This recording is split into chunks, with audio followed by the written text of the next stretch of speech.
అంబా రౌద్రిణి భద్రకాళి బగళా జ్వాలాముఖి వైష్ణవి బ్రహ్మాణి త్రిపురాంతకి సురనుతా దేదీప్యమానోజ్వల చాముండాశ్రితరక్షభోషజనని దాక్షాయిణి పల్లవి చిద్రూపీ పరదేవత భగవతి శ్రీరాజరాజేశ్వరి. ఈ ఒక్క శ్లోకం పఠిస్తే మనసు ఎంత ఆహ్లాదంగా చూడండి. ఆమె రౌద్రిణి భద్రకాళి, బగళ అంటే గౌరికి మరో పేరు బగళ. అలాగే జ్వాలాముఖి, వైష్ణవి, బ్రహ్మణి, త్రిపురాల్ని మట్టుపెట్టిన తల్లి అనే అర్థం. అలా దేదీప్యమానమైనటువంటి కాంతులతో ఆవిడ విరాజిల్లుతుంది. చాముండాశ్రిత, చాముండ అంటే చంద్రుడు ముండుణ్ణి సంహరించిన మహాకాళి ఈవిని ఆశ్రయిస్తోంది. దాక్షాయిణి, చిద్రూపి, చిత్ అంటే జ్ఞానం, జ్ఞానం అంతా కలిపి ఒక రూపంగా ఉందన్నట్టుగా తల్లి యొక్క చిరునవ్వు, ఆ స్మిత మందహాసం మనకు కనబడుతుంది. అలాంటి భగవతిని మనం దసరా శరన్నవరాత్రి మహోత్సవాల్లో 11వ రోజు అంటే ఇందా చెప్పినట్టుగా ఆ మధ్యలో కొత్త అవతార కాత్యాయనంలో దశమి నాడు అమ్మవారిని రాజరాజదేవిగా అలంకరిస్తారు. అయితే లలిత అయితే పంచదశి అంటే పంచసాక్షరాలతో మంత్రం, ఈవిడ షోడశి అంటే షోడశ 16 మంత్రాలు, 16 అక్షరాలు, బీజాక్షరాలు, 15 బీజాక్షరాలు. ఈ శ్రీచక్ర అధిష్టాన దేవత రాజరాజేశ్వరీదేవి ఆద్యంతాడు తెలుసుకోలేని మహాశక్తి. దేవీ నవరాత్రులు ముగిసిన తర్వాత జరుగునే ఈ విజయదశమిని, ఆ రోజు విజయదశమి యొక్క పండుగ అవగానే సాయంత్రం పాలు వేయట అని చెప్పి సెమీ పూజ కూడా ఉంటుంది కనుక అక్కడ అపరాజిత అంటే ఇంతవరకు పరాజయములేని తల్లిగా ఉండి మనం కొలుస్తాం.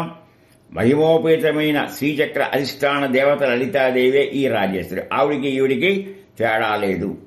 శ్రీమన్మణి ద్వీపంలో చింతామణి గృహం తల్లి నివాసం. ఇక్కడ ఆమె సమస్తాంగాయుధ ధారణ, నిత్యామ్యా పరివార దేవతా సహితంగా మహాకామేశ్వరుడు యొక్క అంకం తొడమి నిలిచి ఉంటుంది. అటువంటి మహాత్రిపుర సుందరి శ్రీ రాజరాజేశ్వరి పరాభట్టారికాదేవి పరమశాంత స్వరూపంతో చిరునవ్వులు చిందిస్తూ చెరుకుగడ చేతిలో ధరించి, లలితామ్మవారు కూడా చెరుకుగడ చేతి ధరిస్తుంది. ఒక చేత అభయముద్ర చూపిస్తూ ఈ దసరా మహోత్సవాల్లో భక్తులందరికీ దర్శనమిస్తుంది.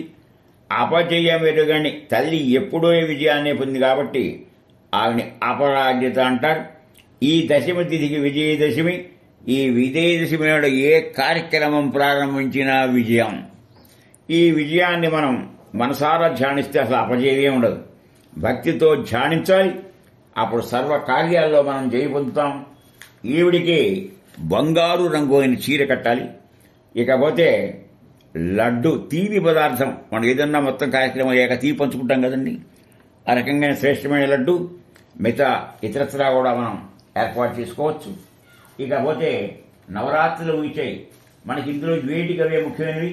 ముఖ్యంగా సప్తమి, అష్టమి, నవమి, మూడో నక్షత్రం కలిసిన సప్తమి అయితే సరస్వతి, అష్టమి దుర్గా, నవమి ఈ యొక్క విజయదశమి.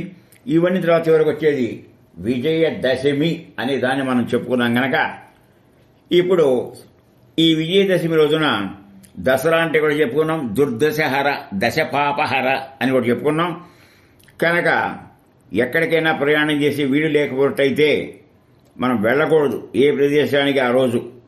కనీసం తప్పదంటే సామాన్లు పక్కింట్లో ఎదురింట్లో పెట్టి పండితులు చెప్తారు. ఈ విధంగా చేయడం ద్వారా కూడా ప్రయాణం చేసినట్లే.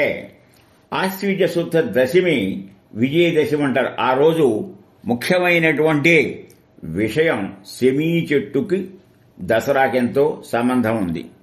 ఎందుకంటే ఈ రోజునే తాను దాచినటువంటి ఆయుధాలని అర్జునుడు ఆ చెట్టు నుంచి కిందకు దింపాడు. మామూలుగా ఎవరన్నా చూస్తే ఏదో కళేబరలా కనబడుతుంది, వీళ్ళకొకటికి కనబడుతుంది. కనుక సెమిలో ఉన్న గొప్పతనం ఏంటంటే సెమి శమయతే పాపం, సెమి శత్రు వినాశిని, అర్జునస్య ధనుర్ధాత్రి, రామస్య ప్రియదర్శిని. రావణ యుద్ధానికి కూడా రాముడు ఉద్యుక్తుడైంది ఈ యొక్క విజయదశమి రోజునే. పాపాలని శత్రువులు నశింపజేస్తుంది. కనుక పంచపాండవులు అజ్ఞాతవాసంగా చెప్పే వాళ్ళ యొక్క ఆయుధాలు అజ్ఞాతవాసంలో ఎవరో గుర్తుపడతారు కదా, ఈ ఆయుధాలను అక్కడ దాచారు.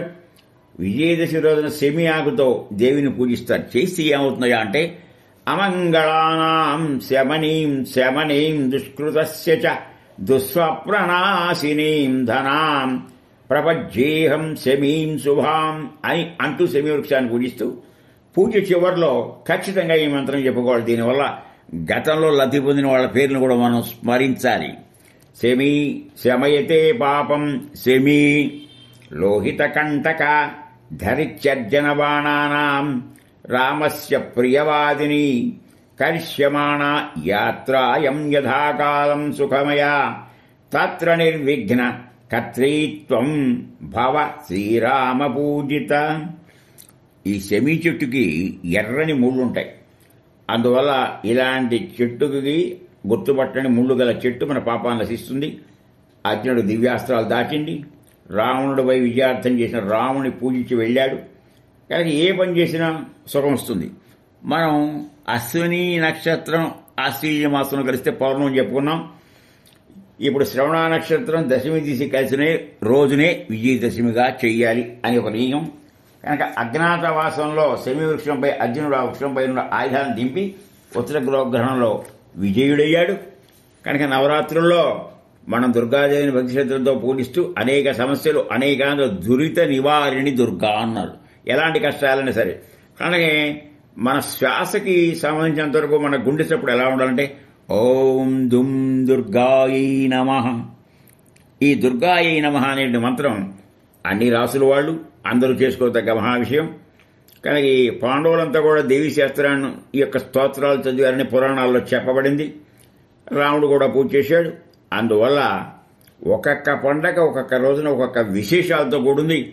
మరి సరస్వతి నమస్తుభ్యం అని మూలా నక్షత్రంలో చెప్పుకుంటున్నాం. దుర్గుని గురించి చెప్పుకున్నాం. మహిషామర్దిని, ఈ విజయదశమి, ఇవన్నీ చాలా చాలా గొప్ప విషయాలు. ఇదంతా కారణం ఏంటంటే శక్తి. శక్తి పూజ ఎంత గొప్పదంటే భీకర రూపంలో మనకి మొదలెడుతుంది. మన విశ్వసహస్రంలో చెప్పుకున్నాం భయకృత్ భయనాశన. భయకృత్ ఎవరైతే భయంతో బాధపడుతున్నారో ఆ భయం ఎలా పోతుంటే ఆ నాశనం చేసేది కూడా తల్లే. మాయ అనేది ఆవిడ సృష్టిస్తున్న మాయలో పడి మనం బాధలో ఉంటాం. ఆ మాయను ఆవిడ తొలగించగానే ఏమొస్తుంది? భయం నుంచి విడిపడతాం.